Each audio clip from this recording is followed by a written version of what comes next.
Nitong May 3, 2025 ay nagkaroon ng laban ang Dugong Pinoy doon sa Amerika, at sa pag-akyat ng Dugong Pinoy sa ibabaw ng lona ay bit-bit nga nito ang malinis na kartadang 14 wins with 9 knockouts. Ang batang ito nga mga bay ay si Savin Cora, at ang kanyang trainer ay walang iba kundi ang kanyang ama na si Virgilio Cora. Sa labang ito ay makakalaban ng Pinoy ang isang Argentinian fighter na si David Paz, 31 anyos na ito mga bay, na may alias na El Chakino. Sa nakaraang taon ay isang Argentinian nga rin ang nakalaban ng ating kababayan, at nilamok lang ito ng suntok ng Pinoy at hindi kinaya ang kakayahan ng ating pambato.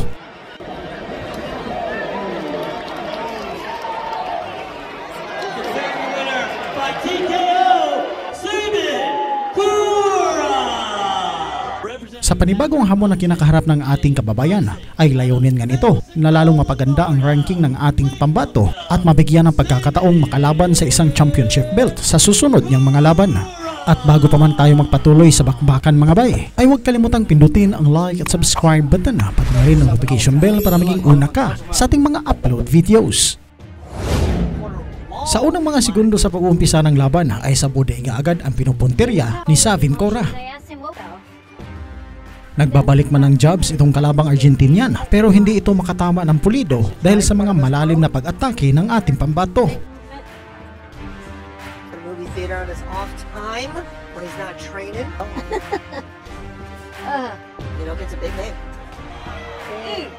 Magdadalawang minuto na nga dito sa round 1 at puro depensa lang ang nagagawa ng kalaban ng Pinoy. Body work! Beautiful to watch. Pagpasok sa pangalawang yugto ay umakyat na sa pag-atake ang ating pambato. Binibirahan na nito ang Argentinian sa kanyang bandang ulo. Pinag-aaralan at hinahanap ng Pinoy kung ano ang kahinaang taglay nitong kalaban, at kahit maaga pa mang sabihin kung saan mag-focus ang Pinoy sa pag-atake ay kung sa overall performance ang ating pagbabasihan. Sa galawan ni Savin Cora ay di hamak hindi nakakasabay rito ang Argentinian fighter. Sa huling minuto naman ng round 2 ay nakipagsabayan na itong kalaban. Bahagyang kumakounter na rin ito sa pag-atake ng Pinoy.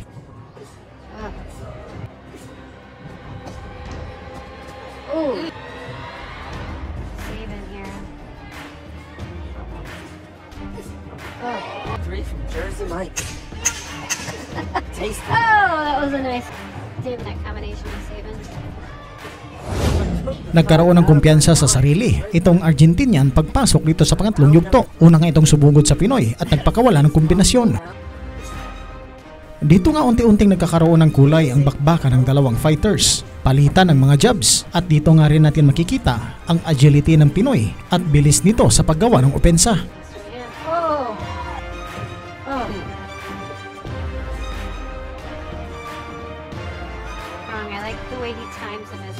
Dahil sa pakikipagsabayan rin nitong kalaban ay dito nga rin niya natikman ang mabibigat na kombinasyon ng Pinoy. Paulit-ulit na nayayanig ang bodega at ulo ng Argentinian, pero sa tibay rin nito ay hindi pa ito nawawala ng postura sa kanyang paglaban.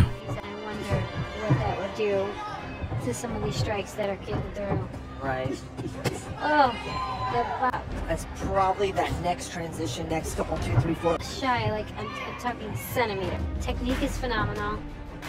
Ooh. Barely missed that uppercut there from Saban. He's got David on the ropes here. David's got to let his hands go. He needs to adjust in a way. Make it ugly earlier. Do because the one punch combinations are 10 seconds left. Get around there by Saban. Oh.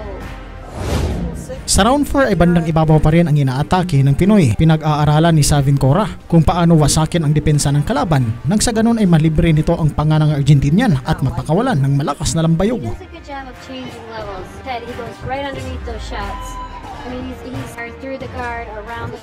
Hindi naman naging pabaya itong kalaban at gumagawa rin ng eksena para makapuntos kay Savin Cora.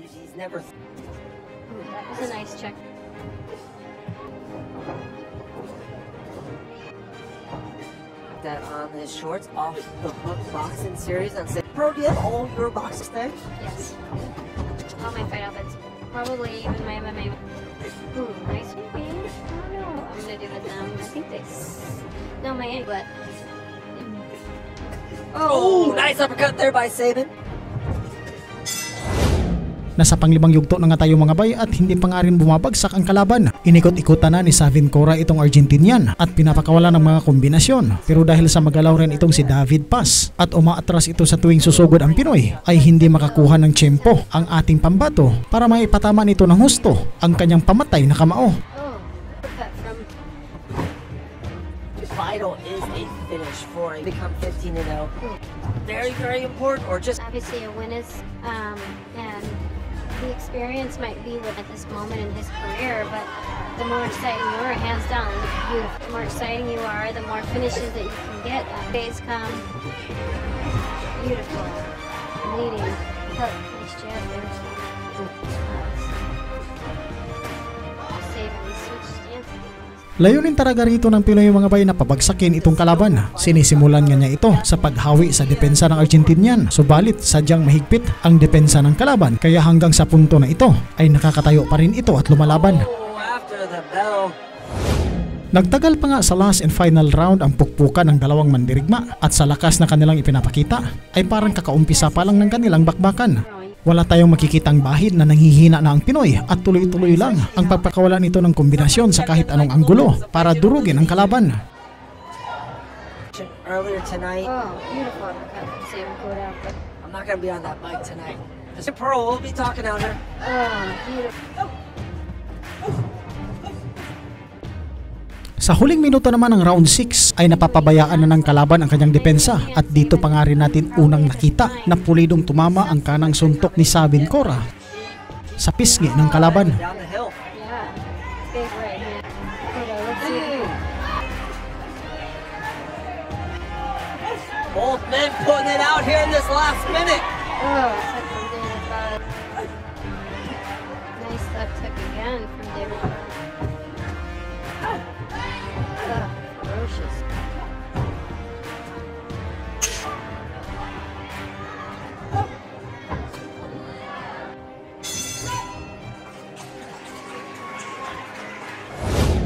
Nauwi nga sa puntos ng mga hurado ang idineklarang panalo sa laban. At dito nga mga bay, lahat ng mga hurado ay umiskor ng 60-54 at pabor ito kay Savin Cora. Daghang salamat mga bay at hanggang sa dulo ay hindi pa rin kayo bumibitaw. Nais ko pong malaman ang iyong reaksyon sa ating video. Pakikomenta na po sa baba at mabasahin po natin yan. Daghang salamat at sa Diyos ang lahat ng papuri. And still undefeated.